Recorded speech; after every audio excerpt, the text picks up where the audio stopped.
جی السلام علیکم بیٹا عزیز طالبات، آج کے اس لیکچر میں ہم حدیث کے بارے میں پڑھیں گے کہ حدیث کے لغوی معنی کیا ہیں، حدیث کے اصطلاحی معنی کیا ہیں، اور حدیث کی اقسام کتنی ہیں اور کون کون سی ہیں۔ اگر وہ آگے اقسام 3 ہیں اور ان تینوں کی ڈیٹیل ہم آج کے اس لیکچر میں پڑھیں گے، تو بیٹے پوری توجہ کے ساتھ اور پورے انہماک کے ساتھ آپ بورڈ کی طرف، وائٹ بورڈ آپ کے سامنے ہے اور میں ساتھ ساتھ آپ کے نوٹ کرتا جا رہا ہوں اور ساتھ ساتھ آپ کو اس کے بارے میں بریفنگ دیتا جا رہا ہوں۔ سب سے پہلے بیٹے حدیث کے بارے میں ہم جاننے کی کوشش کرتے ہیں کہ حدیث سب سے پہلے بیٹا اس کا نمبر 1 پہ اگر ہم دیکھیں تو حدیث کے لغوی معنی کیا ہیں، لغوی معنی کیا ہے۔ نمبر 2 پہ بیٹا حدیث کے اصطلاحی معنی کیا ہیں،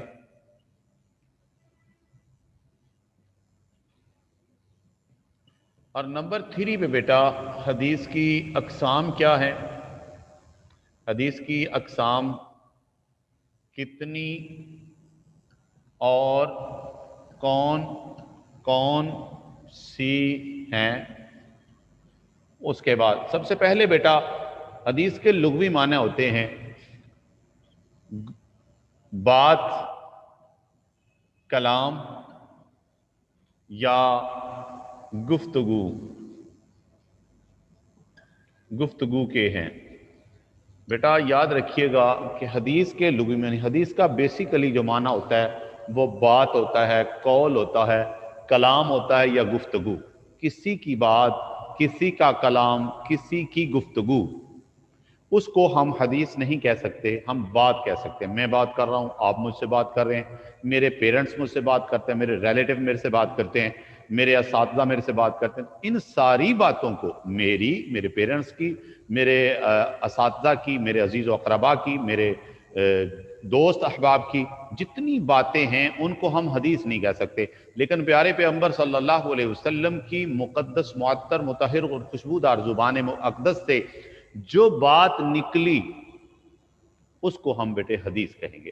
تو اس کے لغوی معنی بہت دفعہ پیپرز میں ایگزامینر جو ہوتا ہے وہ پوچھتا ہے کہ حدیث کے لغوی معنی کیا ہیں، تو بیٹے آپ نے آسان لفظوں میں اس کو لکھ دینا ہے کہ حدیث کے لغوی معنی۔ اس کا جب آنسر کرنا ہے تو یہ نہیں لکھنا، جس طرح مثال کے طور پہ وہ آپ سے پوچھتا ہے کہ حدیث کے لغوی معنی کیا ہے، تو اس کے آنسر میں آپ نے بات، کلام یا گفتگو کے ہیں یہ نہیں لکھنا۔ لکھنا کیا ہے، حدیث کے لغوی معنی ہیں، حدیث کے لغوی معنی بات، کلام یا گفتگو کے ہیں۔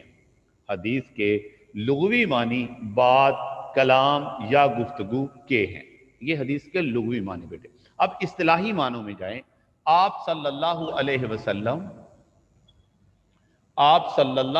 وسلم کا ہر قول، فعل اور تقریر کو حدیث کہتے ہیں۔ یاد رکھیے بیٹے، بات کو ہمیشہ یاد رکھیے گا، آپ صلی اللہ علیہ وسلم کا ہر قول، فعل اور تقریر کو حدیث کہتے ہیں۔ سب سے پہلے بیٹے پھر ایک دفعہ سمجھنے کی کوشش کیجئے بیٹے، ہر کسی کی بات کو، ہر کسی کی گفتگو کو، ہر کسی کی کلام کو ہم حدیث نہیں کہتے، ہم بات کہتے ہیں۔ ہم تقریر کی ہے، بات کی ہے، مجھ سے ہم کلام ہوئے، یہ ہم کہہ سکتے ہیں۔ لیکن پیارے نبی صلی اللہ علیہ وسلم کی مقدس، معطر، مطہر اور خوشبودار زبان اقدس سے جو الفاظ نکلے وہ نکلے، ساتھ ہی اس کو ہم نے حدیث کہہ دیا۔ ٹھیک ہے، تو لغوی معنی کیا ہے، حدیث کے لغوی معنی کیا ہے، یہ کوشچن آپ کو آئے گا۔ اس کے آنسر میں آپ نے لکھنا ہے کہ حدیث کے لغوی معنی بات، کلام یا گفتگو کے ہیں۔ اس کے بعد دوسرا کوشچن بیٹے آئے گا، حدیث کے اصطلاحی معنی کیا ہے۔ اکثر لغوی معنی آ جاتے ہیں پیپرز میں، اور اکثر جو ہے نا وہ آپ سے یہ پوچھتے ہیں حدیث کے اصطلاحی معنی کیا ہے۔ بیٹے جب ہمارا کنسپٹ کلیئر ہوگا تو پھر ہم لغوی معنی بھی لکھ سکتے ہیں، ہم اصطلاحی معنی بھی لکھ سکتے ہیں۔ اور اگر ہمارا بیسیکلی کنسپٹ ہی کلیئر نہیں ہے تو پھر بیٹا وہاں پہ ہم پریشان و پشیمان ہوں گے اور ہم کہیں گے کہ اوہو مجھے تو کوئی اس کی سمجھ نہیں آ رہی۔